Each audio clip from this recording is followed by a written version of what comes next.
आप 10वीं के छात्र छात्राओं के लिए आज एक बहुत ही महत्वपूर्ण और यह एक ऑटोबायोग्राफी एक लड़की का तो और इस स्टोरी से अक्सर बड़ा वाला जो क्वेश्चन है वह पूछता ही है। बहुत महत्वपूर्ण प्रश्न पूछता है, the paper has more patience than a people illustrate.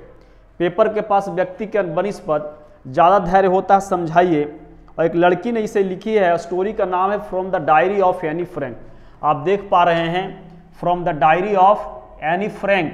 Anne Frank और एनी फ्रैंक ने इसे लिखी है और 8 नंबर का प्रश्न है। इस स्टोरी से अक्सर पूछता ही है, पिछले वर्ष पूछा नहीं है, इस बार श्योर 100% इस स्टोरी से 8 नंबर वाला एक बड़ा सा प्रश्न पूछेगा और कभी कभी 4 नंबर का एक पैसेज भी इस स्टोरी से पूछता है। तो इस स्टोरी में एक लड़की है, वह दिखलाने का कोशिश करती कि उसके परिवार में फैमिली में बहुत सारे लोग रहते हैं, लेकिन उन लोगों के पास उतनी धैर्य नहीं है कि उनके साथ वो दोस्ती कर सके।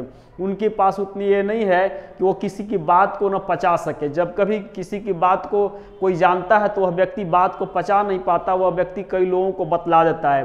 तो यहाँ पर समझना है from the diary of Anne Frank जो स्टोरी, इस स्टोरी के माध्यम से यह लड़की ने इस बात को बतलाने का कोशिश की है कि the paper has more patience than a person. एक व्यक्ति के बनिस्पत एक पेपर में अधिक धैर्य होता है, इसीलिए यह लड़की एक डायरी को है ना से अपना दोस्त बनाती है। एक डायरी रखती है लड़की, डायरी, और उसी डायरी को ना अपना दोस्त बनाती है। और उस डायरी का नाम ना वह किट्टी देती है। डायरी का नाम है वह किट्टी रखती है और डायरी को ना अपना दोस्त बनाती है। तो आपको समझना, इस स्टोरी को पढ़ना है और पूरी तरह से इस स्टोरी को जानना है। इस स्टोरी में एक टीचर हैं, टीचर जो ज़्यादा लड़की बोलती है एनी फ्रैंक, उसके चलते या टीचर ना इसको स्कॉल्ड भी करते, डांटते भी हैं और एक्स्ट्रा होमवर्क भी देते हैं। लेकिन ये अपनी दोस्त के मदद से एक बार एक स्टोरी बनाई थी और एक बार अपने दोस्त के मदद से about father swan and mother duck के बारे में, विथ 2 डकलिंग्स, 2 छोटे छोटे बत्तख बच्चे, यह ना एक पोएम को लिखी थी। तो इसी स्टोरी को आपको पढ़ना, आप 10वीं के बच्चों के लिए बहुत महत्वपूर्ण सी स्टोरी है। इसका हम क्वेश्चन आंसर भी आपको उपलब्ध कराएंगे। तो आइए हम स्टोरी को पढ़ते हैं। Writing in a diary is a really strange experience for someone like me. इस डायरी लिखना की इस लड़की के लिए ना बड़ा एक विचित्र सा अनुभव है। Not only because I have never written anything before but also because it seems to me that later on neither I nor anyone else will be interested in the musings of a 13-year-old school girl। अब यह कहती है कि पहले तो हमने कुछ नहीं लिखी है, लेकिन अगर हम आज लिख रहे हैं तो कोई विश्वास नहीं कर पाएगा कि 13 साल के एक स्कूल में पढ़ने वाली लड़की ने डायरी लिखी है और इतनी शानदार, इतनी बढ़िया डायरी लिखी है। जिस from the diary of Anne Frank को प्रिय छात्र छात्राओं आप 10वीं वाले पढ़ने जा रहे हैं। यह इतनी महत्वपूर्ण स्टोरी है, इतनी महत्वपूर्ण है कि दुनिया की सबसे अधिक फेमस डायरी है जिसको सबसे अधिक पढ़ा जाता है। बोलता है, oh well it doesn't matter, I feel like writing and I have an even greater need to get all kinds of things off my chest. कहती है कोई बात नहीं, लेकिन मैं लिखती हूँ और मेरे पास जितने शब्द हैं, मैं जितने शब्दों को जानती हूँ, सारे शब्दों को मैं लिख करके है ना वो सब पन्ने पर दिखला देती हूँ। बोलती है, paper has more patience than people I thought of this saying on one of those days when I was feeling a little depressed was sitting at home with my chin in my hands, bored and listless, wondering whether to stay in or go out। अब इस प्रकार कहती, एक दिन मेरे घर में कोई काम नहीं था, मैं यूं ही बैठी हुई थी, तो मुझे लगा कि ना डायरी लिखना चाहिए। और वह लिखती है एक सेंटेंस डायरी में, the paper has more patience than a person. इस पेपर के पास व्यक्ति के बनिस्पत तुलना में ज्यादा धैर्य होता है। बोलती, I finally stayed where I was brooding, yes paper does have more patience and since I am not planning to let anyone else read this stiff backed notebook grandly refer to as a diary unless I should ever find a real friend it probably won't make a bit of difference. अब इस प्रकार से वह एक योजना बनाती diary लिखने के लिए, लेकिन वह कहती है कि मैं एक अच्छे सच्चे मित्र की तलाश करती हूँ। सबसे पहले वो एक अच्छे और सच्चे मित्र की तलाश करती है। जब तलाश करती, सच्चे और अच्छे मित्र उसे नहीं मिल पाते हैं, तब न वह डायरी लिखती है, और जब वह डायरी लिखती है तो वह कहती है कि पेपर के पास व्यक्ति के बनिस्बत ना ज्यादा धैर्य होता है। Now I am back to the point that prompted me to keep a diary in the first place, I don't have a friend. कहती है कि अब बात कि मुझे डायरी मेरे पास है, और ये बात को जो प्रॉम्प्ट किया मतलब उकसाया थोड़ा सा कि डायरी लिखने के लिए, वो इसीलिए उकसाया, मेरे मन में एक बात उकसा क्योंकि मेरे पास कोई दोस्त नहीं है, और मेरे पास जब कोई दोस्त नहीं है तो इसीलिए वह लिखती है कि पेपर के पास व्यक्ति के तुलना में ज्यादा धैर्य होता है। Let me put it more clearly since no one will believe that a 13-year-old girl is completely alone in the world. कहती इस बात को कोई विश्वास नहीं करेगा कि 13 वर्ष की एक युवा लड़की इस दुनिया में अकेली इसलिए क्योंकि कोई सच्चा दोस्त उसके पास नहीं है। एंड आई एम नोट, और कहती मैं अकेली नहीं हूं, I am loving parents and 16-year-old sister. कहते हैं कि मेरे मम्मी पापा प्यारे हैं और 16 साल की मेरी एक बड़ी बहन है। And there are about 30 people I can call friends. और कहती है कि लगभग 30 ऐसे लोग हैं जिन लोगों को मैं दोस्त कह सकती हूँ। I have a family loving aunts and a good home. कहती है कि मेरा एक बहुत बढ़िया घर है, परिवार है, और एक बहुत सुंदर घर है। बोलता no on the surface I seem to have everything except my one true friend. कहती है लेकिन मेरे पास एक सच्चा दोस्त नहीं है। All I think about when I am with friends is having a good time.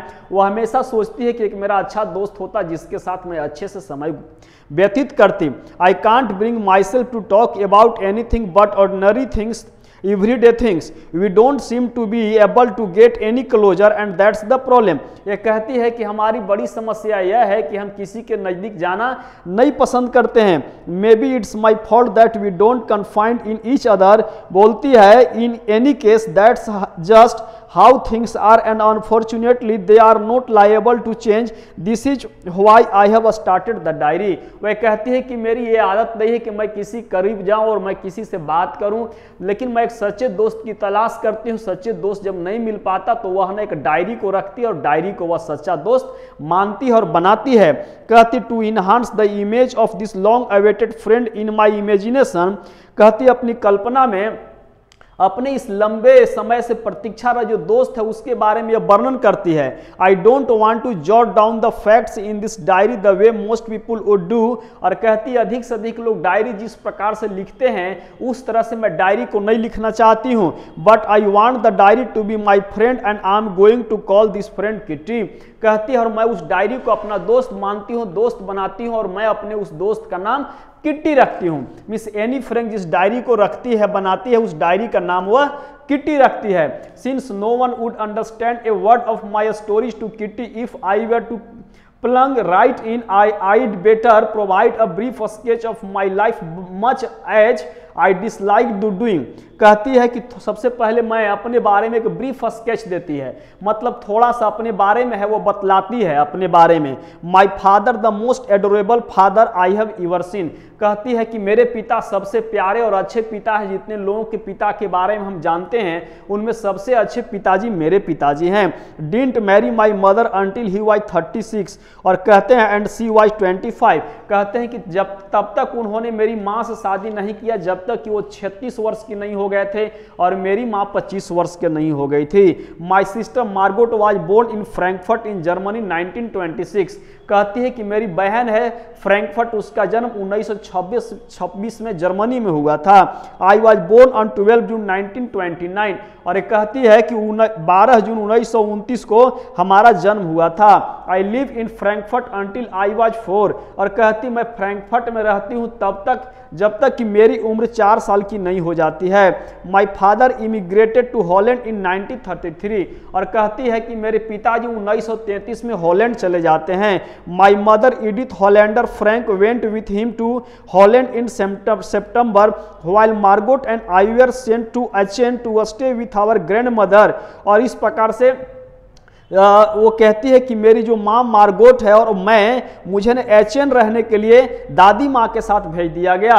Margot went to Holland इन दिसंबर। और कहती मार्गोट हॉलैंड दिसंबर में गई थी। And I followed in February. और यह जो एनी फ्रैंक है वो फरवरी में जाती है।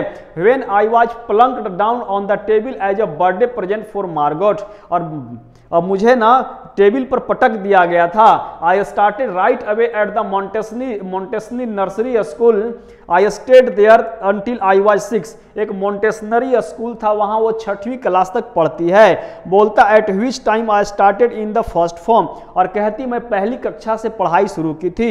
इन the 6th form my teacher was Mrs Kuperus, और कहती 6वीं कक्षा में मेरे शिक्षक थे, शिक्षिका थी, उनका नाम था Kuperus. The headmistress at the each of the year we both in the tears as we said a farewell, और कहती वर्ष के अंत में 6वीं क्लास में जब वहां से उसे विदाई लेना था तो कहती है कि शिक्षिका और हम जब अलग हो रहे थे तो रो रहे थे। In the summer of 1941 grandma fell and, बोलता है ग्रैंडमा डाइड इन जनवरी 1942। बोलती है no one knows how often I think of her and until I love her. This birthday celebration in 1942 was intended to make up for the other, and grandma's candle was lit up with the rest। अभी इस प्रकार से उनकी 1942 वाली birthday है वह नहीं मना पाती है। The 4 of us are still doing well, and that brings me to the present day of 20 June 1942 and the solemn dedication of my diary। और अब कहती है शुरुआत होती है मेरी डायरी की, जो डायरी का नाम वो रखती है किट्टी।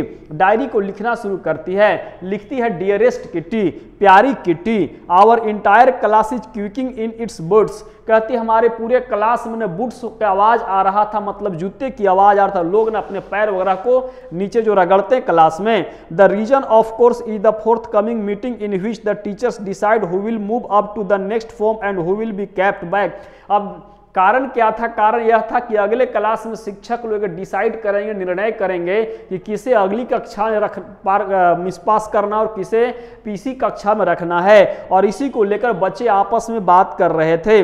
बोलता who will move up to the next form and who will be kept back. Half the class is making bets, और आधे क्लास के बच्चे थे वो शर्त लगा रहे थे।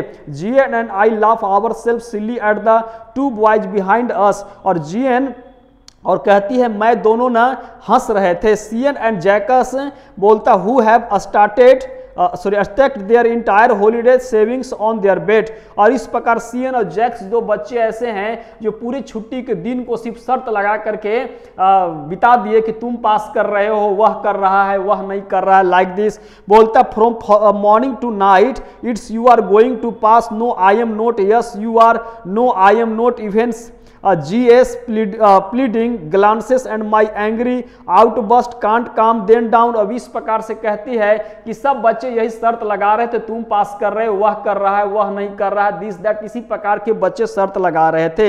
If you ask me, there are so many dummies that about a quarter of the class should be kept back। अब इस प्रकार से कहते हैं कि मेरे बारे में पूछा जाए तो क्लास के अधिक से अधिक बच्चे हैं ना, आधे से अधिक बच्चे उनको पीछे छोड़ दिया जाएगा, मीन्स उनको पास नहीं किया जाएगा। But teachers are the most unpredictable creatures on the earth. लेकिन एनी फ्रैंक कहती है कि शिक्षक इस पृथ्वी पर सबसे अनप्रेडिक्टेबल क्रिएचर हैं, मीन्स उनके बारे में भविष्यवाणी नहीं की जा सकती है कि शिक्षक क्या निर्णय लेंगे। बोलता आई am not so worried about my friends and my self. कहती है कि मैं अपने दोस्त और अपने बारे में ज्यादा चिंता नहीं करती हूँ। Well make it the only subject I am not sure about in maths. Anne Frank कहती है कि मात्र एक विषय में मुझे शक है कि हम पास नहीं करेंगे, उसका नाम है मैथ्स। वो भी इसे शक है लेकिन रियली मैथ में अच्छी है। अब आगे आप देखिएगा क्यों, क्योंकि द ओनली, बोलता anyway all we can do is wait until then we keep telling each other not to. इस प्रकार से कहती है कि हम सभी व्यक्तियों को साहस और हिम्मत बनाए रखना चाहिए जब तक शिक्षक निर्णय नहीं लेते हैं। I get along pretty well with all my teachers, there are 9 of them, 7 man and 2 women. इस प्रकार से वह कहती है कि I get along pretty well with all my teachers. कहती है कि हमारा सभी शिक्षक शिक्षिकाओं के साथ बहुत बढ़िया जमता है, लेकिन एक ऐसे शिक्षक है mister Keesing the old foggy who teaches maths. वो मिस्टर किसिंग एक ऐसे शिक्षक हैं जिनके साथ मेरा अच्छा नहीं जमता है। Was annoyed with me for ages because I talked so much. वह कहती है कि मिस्टर किसिंग का जो एज है, उम्र है, वो ज़्यादा है और मैं इसी बात से एनाइड रहती टीचर से। और क्या बोलते हैं कि was I liked so much. बोलता after several warnings this he assigned me extra homework, और इसीलिए क्लास में ज़्यादा ये जब बात करती है एनी फ्रैंक तो शिक्षक जो मिस्टर किसिंग है वो एनी फ्रैंक को एक्स्ट्रा होमवर्क दे देते हैं। बोलता an essay on the subject chatter box, और एक बार एक्स्ट्रा होमवर्क के रूप में एक निबंध लिखने के लिए देते हैं जिस सब्जेक्ट का नाम होता है चैटर बॉक्स। ये chatter box what can write about that, एक बातूनी मीन्स जो ज्यादा बात करता है उसके बारे में कोई क्या लिख सकता है। I do worry about that letter, I decided, I jotted down the title in my notebook, tucked it in my bag and try to keep quiet. अब इस प्रकार से कहती है कि मैं डायरी को लिखना शुरू करती हूँ और इसी चीज को लिखती है, चैटर बॉक्स सब्जेक्ट पर किसी प्रकार से वो लिखती है।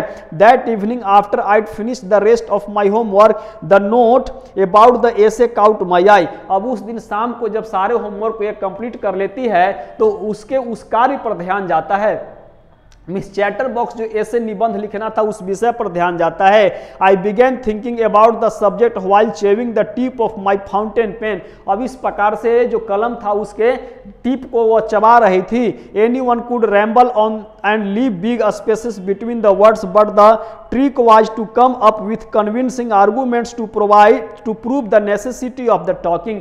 लेकिन कोई भी है जो स्पेस ले लेकर दूर दूर लिख कर पन्ना भर देगा, लेकिन कहती है कि जो मुझे सब्जेक्ट दिया चैटर बॉक्स बातूनी, इस सब्जेक्ट को मुझे ना प्रमाणित करके दिखलाने का कोशिश करना है। I wrote the 3 pages mister Keesing had assigned me and was satisfied. कहती है कि मैं 3 पन्ना लिखती है और 3 पन्ना जब लिखती है तो मिस्टर किसिंग है इनके इस बात से मतलब जो कुछ भी बातूनी विषय पर यह लिखी थी उससे वो संतुष्ट हो जाते हैं। I argued that talking is a student trait and that I would do my best to keep it under control. कहती उसमें लिखती है कि बात करना एक विद्यार्थी का लक्षण है, हैबिट है, लेकिन मैं कोशिश करूंगी कि कम बात करूंगी।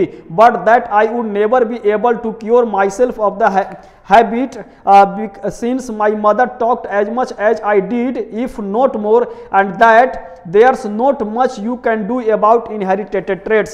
अब इस प्रकार से एनी फ्रैंक कहती है कि हम कोशिश करेंगे कि कम से कम बात करें, लेकिन हम वादा नहीं कर सकते क्योंकि अधिक बात करना ये मेरी माँ की आदत है और मेरे अंदर वंशानुगत गुण के तहत यह गुण आया है अधिक बोलने का। Mr Keesing had a good laugh at my arguments but when I proceeded to talk my way through the next lesson he assigned me a second essay. अब इस प्रकार से मिस्टर किसिंग से जो ही इस बात को प्रमाणित करवाती है, थोड़ा सा और बोलती तो मिस्टर किसिंग ने एक दूसरा वाला होमवर्क इसे दे दिया। बोलता this time it was suppose to be an incorrigible chatterbox, और इस समय वह जो होमवर्क दिए उसका नाम है इनकरेजिबल चैटर बॉक्स। मिस एक ऐसी बातूनी जो नहीं सुधर सकती है, मतलब बात करते ही रहेगी। बोलता आई handed it in and Mr. Kissing had nothing to complain about for 2 whole lessons। अब इस प्रकार से वह कहती है कि मिस्टर किसिंग ने 2 जो लेसन्स था, होल लेसन्स था, उस बेचारी नहीं उसमें कुछ काम कर पाई। However, during the 3rd lesson he finally had enough any frank as punishment for talking in class write an essay entitled quack said Mrs. Chatter box अब मिस्ट्रेस चैटर बॉक्स अब इस प्रकार से एनी फ्रैंक है वो लिखना शुरू करती है। क्वेक ना उसका टाइटल देती है जो इनकरेजिबल चैटर बॉक्स ऐसे का टॉपिक था उसका। द क्लास रोड, पूरे क्लास में हल्ला हो रहा था। I had to laugh too, और एनी फ्रैंक भी हंसती है। Though I nearly exhausted my incongruity unity on the topic of chatterboxes. अब कहती है कि यह जो टॉपिक था इस टॉपिक पर अब क्या वो लिख सकती थी, जो लिखना था एक बार तो 3 पेज लिख दी थी। बोलती है it was time to come up with something else, something original. कहती अब वक्त आ चुका था कुछ अलग लिखने का, कुछ खास लिखने का। My friend Sanne who's good at poetry offer to help me write the essay from beginning to end in verse and I jump for joy. अब कहती कि मेरी एक दोस्त थी उसका नाम है सेन, उसका कविता बहुत बढ़िया था, वो पोएम को लिखता था। उसने बोला कि आज मैं तुम्हें मदद करूंगा इस टॉपिक पर एक कविता बनाकर लिखने में। Mister Keesing was trying to play a joke on me with this ridiculous subject but I'd make sure the joke was on me. अब मिस्टर किसिंग थे इस विषय पर एनी फ्रैंक पर मजाक करने वाले थे। एनी फ्रैंक जान रही थी कि आज मिस्टर किसिंग हम मजाक करेंगे, लेकिन एनी फ्रैंक सोची कि अब उनको मौका नहीं देना है। I finished my poem and it was beautiful. कहती कि मैंने अपनी कविता को लिख दी और कविता बहुत सुंदर था। It was about a mother duck and father swan with 3 baby ducklings. कहती है कि यह एक माँ डक और फादर जो स्वान है बत्तख और 3 बच्चे उसके हैं, उस पर कविता लिखी है। Who were beaten to death by the father because they quacked too much. अब इस प्रकार पिता के द्वारा मार मार करके उनके बच्चों को मुआ दिया जाता है क्योंकि उनके बच्चे ने बहुत बोलते थे। Luckily mister Keesing took the joke the right way. लेकिन मिस्टर किसिंग थे वह इस जो मजाक था ना इसको सही तरह से लेते हैं। ही read the poem to the class। और उन्होंने मेरी कविता को क्लास में पढ़ा। Adding his own comments. और अपना कमेंट्स को उसमें प्रतिक्रिया को जोड़ते हुए। And to several other classes as well. और मेरी कविता को कई दूसरे क्लास में ही पढ़ा क्योंकि मेरी कविता उन्हें बहुत पसंद आ गई। Since then I have been allowed to talk and haven't been assigned any extra homework. और उसके बाद से एनी फ्रैंक क्लास में छुट्टी दे दी गई मिस्टर किसिंग के द्वारा। चलो तुम बात कर सकती हो, एक्स्ट्रा होमवर्क भी अब उसे नहीं मिलता है। On the contrary mister Kissing always making jokes this days. और इस प्रकार से मिस्टर किसिंग है और उस पर मजाक भी नहीं उड़ाते हैं। तो यह दोस्तों आपकी स्टोरी है जिसका नाम है from the diary of Anne Frank. बहुत सुंदर सी स्टोरी है और इस स्टोरी से आपके एग्जाम में एक 8 नंबर का प्रश्न अवश्य पूछेगा ही इस बार, और हो सकता है एक पैसेज भी पूछे। तो इस ख्याल से इस स्टोरी, इस वीडियो को 1 से 2 बार आप सुनिएगा, अपने दोस्तों को भी शेयर कीजिएगा। निश्चित रूप में आपको पूरी बात समझ में आएगी। बहुत सुंदर सी स्टोरी है from the diary of Anne Frank, और यह डायरी दुनिया में सबसे अधिक पढ़ी जाती है। तो यह थी आपकी story from the diary of Anne Frank. अब आप सुनिएगा बढ़िया से, हम आशा करते हैं आपको समझ में जरूर आएगा। जय हिंद, जय भारत, वंदे मातरम।